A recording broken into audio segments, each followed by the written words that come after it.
சரி, இப்போது 26 வந்து இங்கே சிவகாசி தொகுதியில் கேடிஆர் நிற்க போகிறாரு, காங்கிரஸ் சார்பாக வந்து அசோகன் நிற்க போகிறாருன்னு வச்சுக்கோங்க. உங்கள் சப்போர்ட் யாருக்கா இருக்கும்?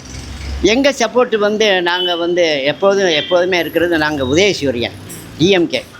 இது வரைக்கும் நான் 75 வயசு வரைக்கும் எத்தனை எலெக்ஷனை பார்த்தாலும் அந்த எலெக்ஷனை பூரா நான் டிஎம்கேக்கு ஓட்டு போட்டு வரேன்.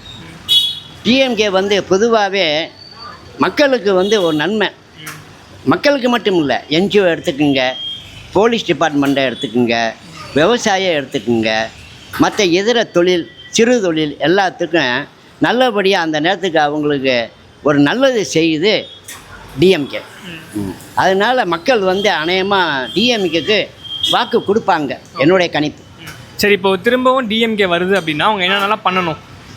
திரும்ப வந்தால் அவங்க இன்னமும் கொஞ்சம் வசதிகள் பெருக்கணும். அதாவது போக்குவரத்து வசதிகள், சாலை வசதிகள், அடுத்தது பள்ளம் மழை காலம் வந்தால் தண்ணி வெளியேற, அடுத்தது இந்த ப்ளஸ் அவுட்டு, அதாவது இந்த அண்டர் கிரவுண்ட் இருக்குல்ல, பாதாள சாக்கடை திட்டம், அதை கொண்டு வரணும்.